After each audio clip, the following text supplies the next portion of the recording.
Hi guys, this is David Campos, and today we're going to be talking about multiple income streams part 2. So today, what is that on my shoulder?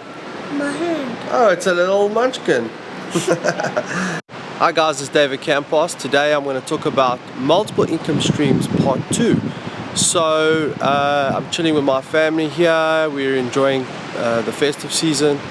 In the southern hemisphere we have summer in Christmas, so that means we go to the beach, we swim, and we try not to work too hard. So I managed to squeeze this little video in for you guys. Anyway, here it goes. I hope you enjoy it. Ciao. So let's go right into it. So the multiple income streams of music.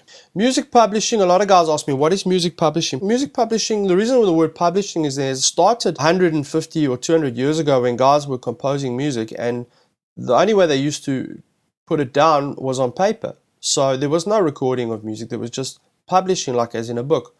So composers would publish their music, it would be published in a book form, and the music publishers were the ones who would sign deals with the composers to release books of their music. And even today, you can go into a music shop and you can find books with printed music. And we're talking about even the latest songs like Justin Bieber or whatever, Britney Spears or Disney, the High School Musical or whatever. So it is still a lucrative business. It's a very small part of the business today. I'm talking about the physical book publishing. But now when we talk about music publishing today, we're actually talking about a lot more complicated things. And one of those is music licenses, sync rights. This can become very, very lucrative. For example, let's say a toothpaste commercial, they want to use your music. And let's say your music is pretty hot at this time. When they come and ask you for the right to use your music on their commercial, this is not a commission track. We're talking about a track that's out there. Maybe it's on playing radio. Maybe it's a well-known song. The moment they start asking to use your song, they're asking to associate their brand with your hit song. Depending how successful your song is, depends how much money. And this can go into millions of dollars. If Coca-Cola want to use a famous big hit like of Beyonce or something like that, it's going to cost them millions of dollars. You can also get music licenses in commission work in the sense that they commission you to record, say, an ad, but now the composition part of that needs to be licensed. They need a right to use your composition, because you must remember that in every recording there's two rights. There's a master right and a publishing right. So the publishing, which is the composition part, needs to be agreed to. So this is part of the negotiation when you're composing for a video game or a TV commercial, whatever, that your license agreement is included in your recording agreement. And license can include the territory, so the countries that it's allowed to be in. It can include the time, which is also called the term, how long. It can also include the media. So that could be, yes, you have the right for TV, but you don't have the right for radio. Or you have the right for cinema, but you don't have the right for internet. So all of these different areas depend on what the license price will be for the song that's composed. Performance royalties, this is like every country has member societies, composed member societies, which you must join. And then you must submit notification of your works and tell them about your songs. And then what they'll do is they do collect money from all the radio stations, the TV stations, for every time a song is played. And they distribute that money to their members according to which songs were played. So, and let me tell you, publishing for me is massive. I get about 30%, maybe 25-30% of my income from publishing alone. And another thing about publishing is it's something that carries on and on and on and on for years and years after you write a song. There are songs I composed 10 years ago. I'm still getting performance royalties because they played, some of my songs are getting played, they pick it up in Iceland or Australia or whatever, some strange country, Saudi Arabia. Every time they play one of my songs in one of those countries, their member societies pick it up. They pay the money from the radio station to that society. That society pays the money to my society in my country, and they then pay me that money. And of course in my own country as well. Buyouts are when you sell all the rights of your song to, let's say, for a film or a documentary or a TV ad.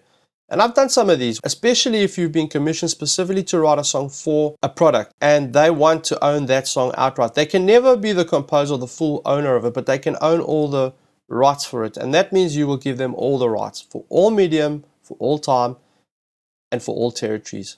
That's called the buyout. Library music is a whole nother subject. Library music is when composers or producers produce music that's complete and finished and mixed and mastered, and then they put them on CDs and they go and distribute these CDs to every single film production company, TV station, radio station, anywhere where music is used.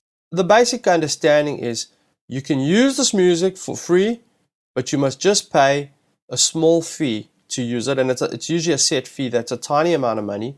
And second of all, it connects back to performance royalties, because when your library song that you've composed is getting played on radio, it's clocking up performance royalties for you that will be paid to you eventually. And it's a little bit of money, the performance royalties, but it adds up over time. I know a guy who's got quite a few library CDs, and he didn't make much money the first year, but the second year a little bit, the third year a lot more. By the fourth year he was making hundreds of thousands of dollars from his library music. He'd written quite a couple of hundred songs by that point.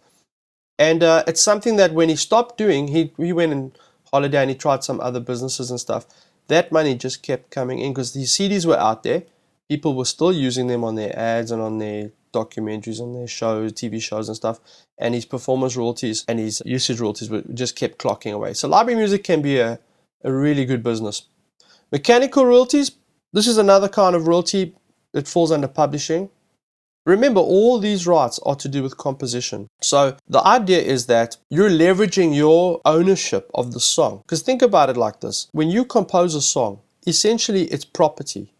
These days we call it intellectual property.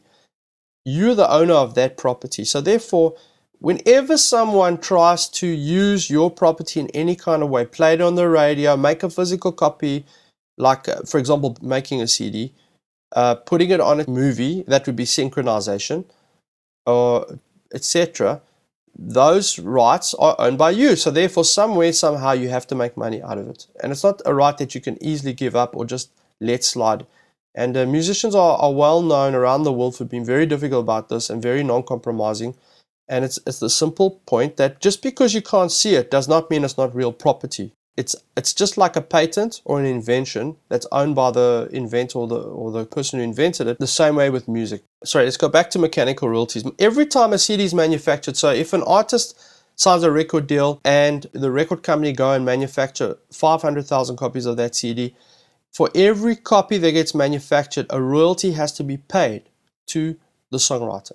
Because the artist gets a share, the producer gets a share, the record company gets a share, the distributor gets a share, everyone gets their share, but the composer, because there's the composer's intellectual properties on the CD, he composed the song.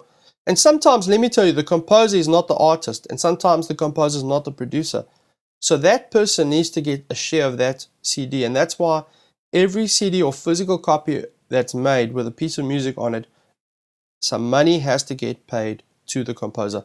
And again, this can turn into astronomical amounts of money when you're selling a lot of CDs. Like when I've had situations where I've sold double platinum and triple platinum and some albums that I produced, my mechanical royalty check has been massive.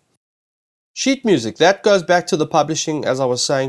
This is nothing to scoff at. It's not a huge part of the business, but it is money. And, especially if you're known or you've got some kind of platform for your music and people know about it, then, like I said, go into the music shops and have a look and see. There's always like a stand with sheet music. You can buy, like I said, Disney, High School Musical and all of that type of stuff. They sell quite a lot of those, all the kids who are learning to play piano or guitar, they go home and they want to play like Britney Spears' song on the piano or whatever. You'll be amazed. The composer of that song is getting a share of that book. When you buy that book, a percentage goes to the composer.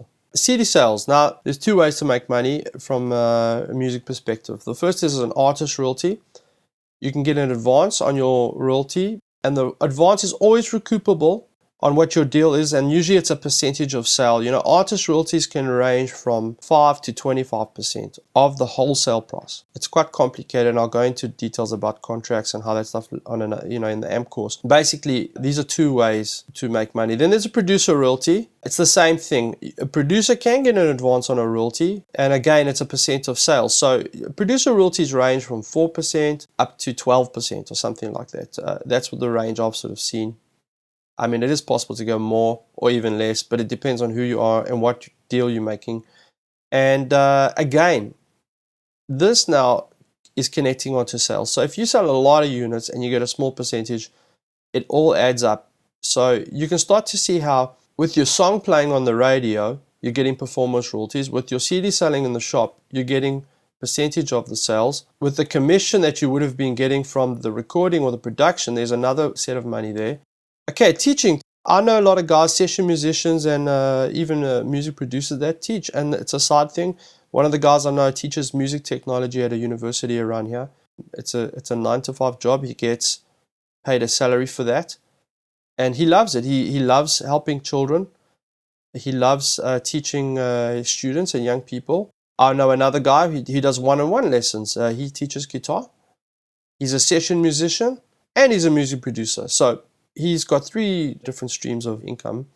There's also apprenticeship. You could take in an apprentice. And I've known of apprentices paying producers to study. I've done about 3 apprenticeships to learn music production in my studio, one-on-one. Teaching job, as I said, working in a school or working in a college or teaching online. I mean, here I am, I'm teaching you guys online. That's definitely something that's an option. Courses, definitely. Again, you could create your own course. You could, and there's so many niches and micro niches in music that you don't have to teach everything. Like I come from a position where I know about all the different areas because I've done all these things, but you might just teach, one aspect of it. For example, I know a guy who just does mastering and he also teaches mastering. So that's what he loves. That's what he's good at. Endorsements. A lot of people think of endorsements, they think of artists, like Michael Jackson, or in the sport world, Michael Jordan or something like that. And, as an artist, you can get an endorsement if you are starting to get a name and your brand is getting big. But even as a producer, you can get an endorsement. There's 2 ways. The first one is the commercial side of producing, for example, Dr. Dre. Dr. Dre has his own set of earphones that he sells. I saw them in the R store and a few other shops. They're very expensive.